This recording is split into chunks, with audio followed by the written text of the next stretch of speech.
morning. This is Pastor Ray Frank, Syracuse Wesleyan Church, and today is Monday, June 26th. If I figured right, this is the last Monday of the month. Have you ever wondered if Murphy's right? You know, his law that says if anything can go wrong, it will go wrong. Well, I actually had one of those weeks this last week. It just seems like an incredible number of things just didn't come together like they were supposed to, and there was high stress and a little drama and all these things. I'm not going to tell you all about it, but just to say it was one of those weeks. And so the thing is, you know, all of us will have times like that. How does that affect us? How do we respond to that? Well, I worked very hard to stay positive and stay in the Word and let the Word speak to me, and still had my quiet times with the Lord that would give me some equilibrium and some sense of His presence and peace. So I spoke about this in yesterday's sermon out of 2 Corinthians. Therefore we do not lose heart. Though outwardly we are wasting away, yet inwardly we are being renewed day by day. For our light and momentary troubles are achieving for us an eternal glory that far outweighs them all. So we fix our eyes not on what is seen, but what is unseen, since what is seen is temporary, but what is unseen is eternal. Did you catch that little phrase, our light and momentary troubles? I can hear someone saying, but Pastor, you don't know what I'm going through. My troubles aren't, light and momentary. They are monumental and overwhelming. I don't know what to do.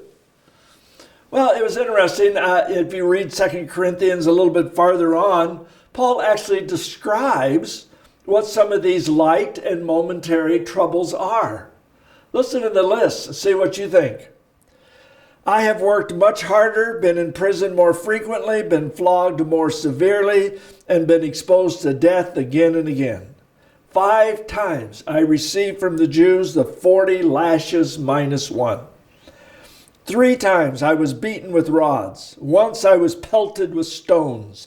3 times I was shipwrecked. I spent a night and a day in the open sea. I have been constantly on the move. I have been in danger from rivers, in danger from bandits, in danger from my fellow Jews, in danger from Gentiles, in danger in the city, in danger in the country, in danger at sea, and in danger from false believers. I have labored and toiled and often gone without sleep. I have known hunger and thirst and have often gone without food. I have been cold and naked. And besides everything else, I face daily the pressure of my concern for all the churches. Who is weak, and I do not feel weak? Who is led into sin, and I do not inwardly burn? Wow, that's quite a description, isn't it? I don't know about you, it kind of makes me a little embarrassed. I complained about my burnt toast this morning.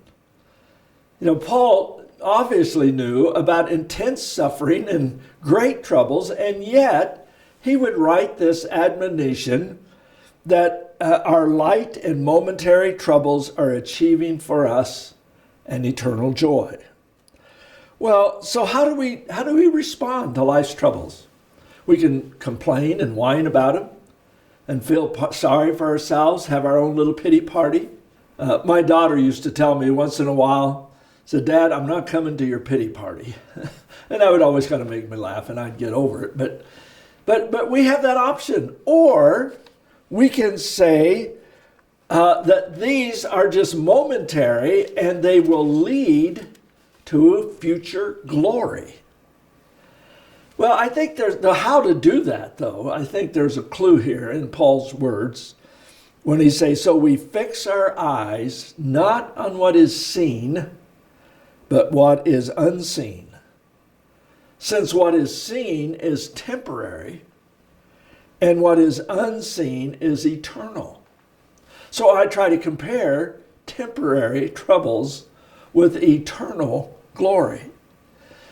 So how do we do that? How do we see the unseen? Well, you could listen to yesterday's sermon and maybe find a few pointers, but let me just say this morning that it really boils down to what we focus on. I can focus on my circumstances, or I can keep focusing on Jesus and developing my relationship with him. And, there's no secret to that. It's just simple things that Christians have done for centuries now to draw close to Jesus. I want to spend time in prayer. I want to talk to him. I want to build a dialogue with Jesus. And so that means not only am I speaking to him and praying to him, but I'm also listening to the Word. I dive into the Word.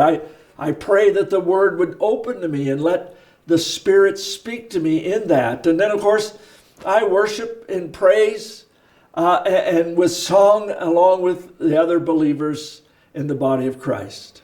So it's not complicated. It's just a matter of where do I put my focus. Sometimes I know people that if they're going through a bad time, they stay home from church. And I always think, no, that's the worst thing you could do. And I've been tempted. I went through a time of grieving, serious grieving over the loss of my first wife, Ethel. And there was that temptation to just sort of withdraw and not have to go face people. But there was something in me that recognized being part of the body of Christ helps me to see the unseen. So I encourage you to do that. Do you remember, in fact, maybe one of the things to do if you're really in anxiety and wrestling with these momentary troubles is maybe turn off the TV, spend a little extra time in the Word, and find out if it doesn't bring peace. Remember the little chorus we used to sing? Turn your eyes upon Jesus, look full in his wonderful face, and the things of earth will grow strangely dim in the light of his glory and grace. I trust that'll be your experience this week. God bless you.